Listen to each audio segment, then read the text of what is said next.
Bonjour à tous, j'espère que vous allez bien, j'espère aussi que vous m'entendez bien parce que j'ai mis du chauffage là, ici dans la salle et le chauffage ici fait un petit peu de bruit. On va parler un petit peu des tests sur la respiration. Est-ce qu'il y a un mauvais ou bon score? Non, il n'y a pas de mauvais ou de bon score.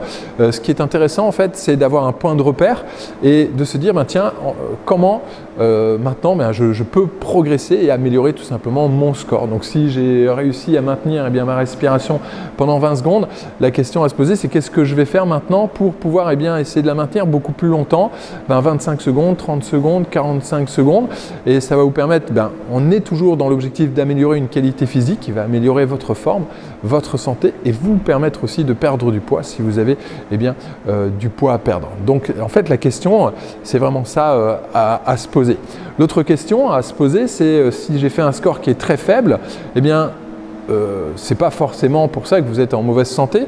Par contre, si vous dormez pas bien, si vous êtes fatigué, si vous prenez du poids ou si vous n'arrivez pas à perdre du poids, que vous êtes tout le temps stressé, là par contre, c'est un signe que cette respiration faible va vous impacter plus tard et va certainement impacter votre santé. Et là du coup, il faut réagir. Tout simplement, il faut réagir avec une activité physique, il faut réagir avec une bonne alimentation et réagir avec de bons exercices au niveau de la respiration pour améliorer cette capacité, on va dire, respiratoire, vous permettant d'être moins essoufflé au quotidien et d'être aussi moins stressé.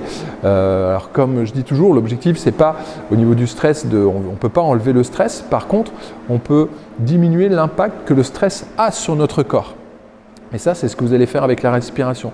Donc au lieu que le stress nous envahisse et puis crée un afflux hormonal et que ça vous dérègle tout et que ça nuit à votre santé, vous pouvez faire vraiment en sorte que ce stress en fait ne vous impacte pas et que vous restiez tout simplement en bonne santé.